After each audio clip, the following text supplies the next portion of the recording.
Hello everyone and welcome to Simply Made Homestead.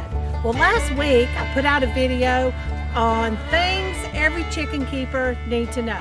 And one of them we talked about treating lice on your birds. We also talked about lice on their legs, like when they get underneath their those little scaly looking things they have on their legs, where it should be nice and smooth. Well, we've been treating ours for that very thing, and today I'm going to take you along and show you exactly what to look for and how to treat.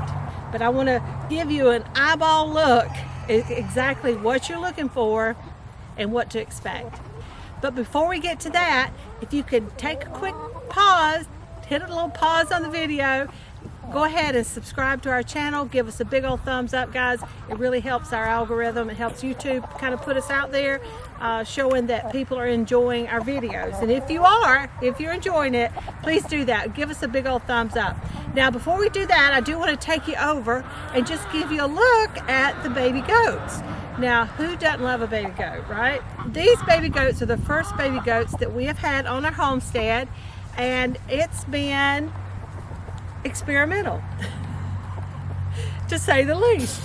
So because we wanted to do a goat share or a milk share with the kids, plus I had never milked a goat before, so there was that, you know, I had to learn how to do that, get comfortable with that. Our girls are new moms, so they also had to get comfortable with that, being milked and being on the stand and all that kind of stuff. So it has been quite the event.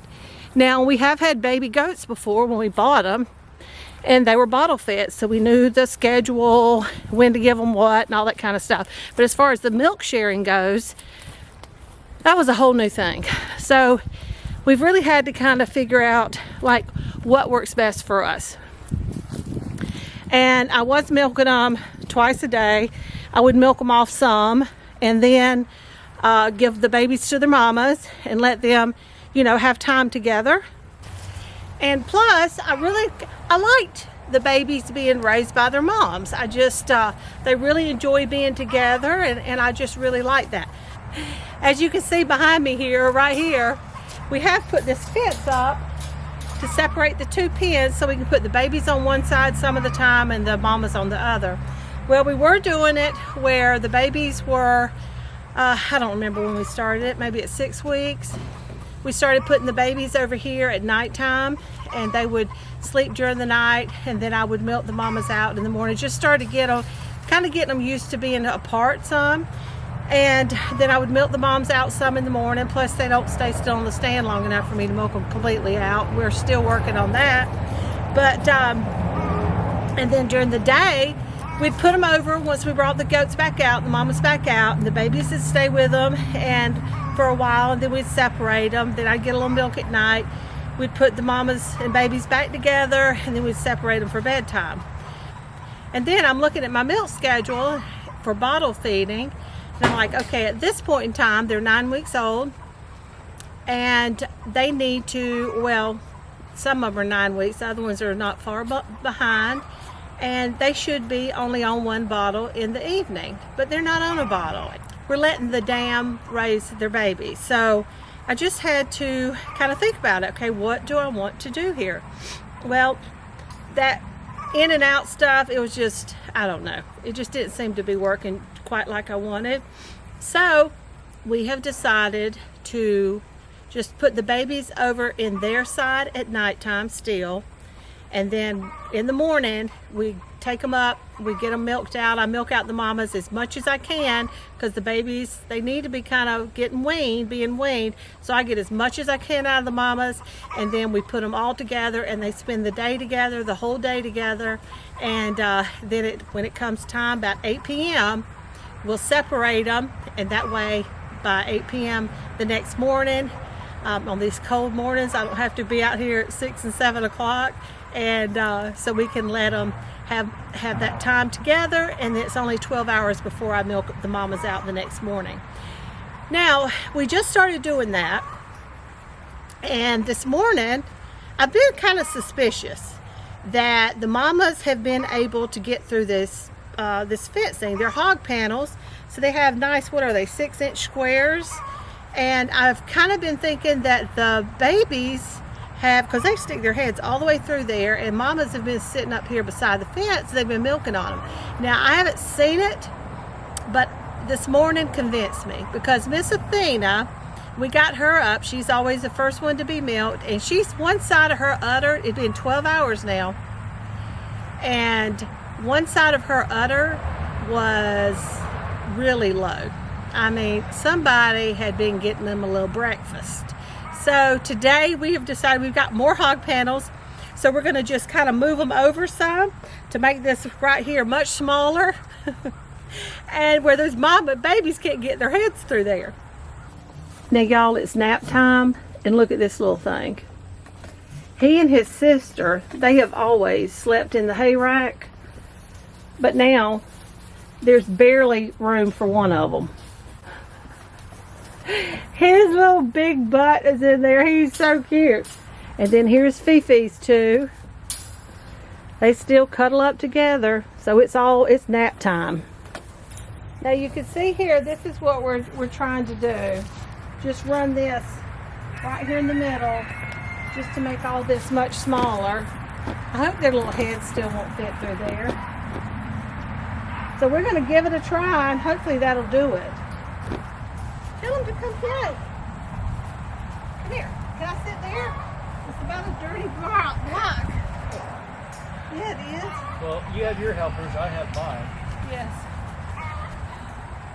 No eating my hat. Yes. Speaking of eating, all my helpers are What are you doing? What are you doing? No, you don't. No, you don't. You have the prettiest markings, man. Oh, I about called him Manly. Uh-oh. That's your daddy's name. If you happen to have some old Christmas wreaths, that natural, Real Christmas wreaths, the goats love them. We found these at Rural King, which is a little country store here, for 10 cents a piece. I think they're normally like, I don't know, $5 or something. But anyway, so we just hang them up here, and we've had about gone through about half a dozen. This is what's left of them. I just put this up here 3 days ago, and it quickly mowed down on them. Anyways, just it took them a little while to decide they liked them, but once they did, they're like crazy about them. Sure did, yes. Yeah, they're not used to getting that kind of those pine leaves here where we live. No. The boys over there, they're just now, they've had that same one for a while, so it's taken a while for the boys to mow down on them, but they're going at it. They're liking it today. All right, y'all. Now you see their little feet. It's like they're little scales. It's made up of little scales, and they should all be smooth down like that. But you can see, how these. Now we've got some who's worse than this one, but you see how they're starting to raise up, and especially ones with feathers. Those mites really like hiding in the feathers. You can see down here. You see that? You see those scales? How they're raised up? That's mites that have gotten underneath there, eating away. It can cause your birds to be anemic. It's not good for your birds at all. But they get under there and they eat away, and it makes the scales come up. Now we sprayed all of them's feet. You can spray your roost. Be sure and spray your roost. I mean, just go ahead and do that occasionally.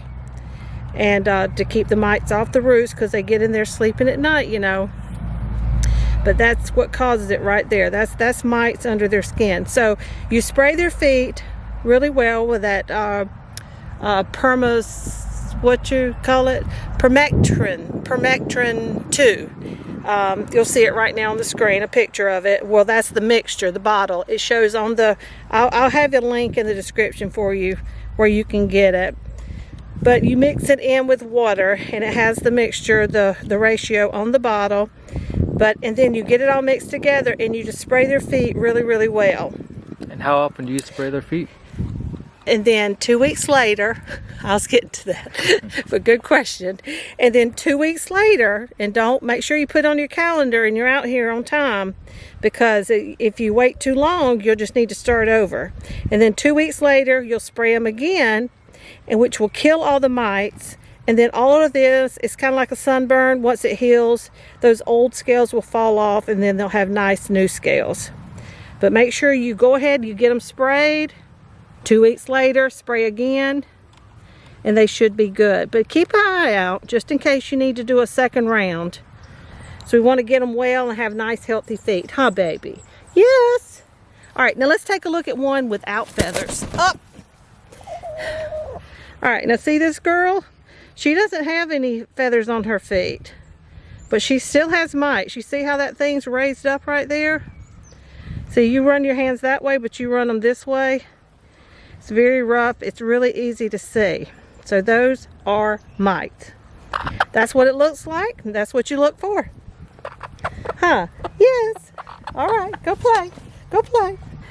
Now, y'all, when I first came out here this morning, I looked over here, and there was a chicken getting her some water behind me here, and she had a dirty butt. So what we're going to do, here's some of my sourdough discard. Now I did add some water to it just to make it easier to get it out of here, and I'm going to add it on top of their feed just like that, and they really like it. And if you don't have sourdough discard, just buy you some probiotic and it will clear them right up. Now, usually if they have a poopy butt, it's either worms or they're just having a little upset tummy. You know, we need a little ginger ale sometimes, and and adding the probiotics to their feed will help that sort of thing. So if they don't have worms, then probiotic, that's where you need to go.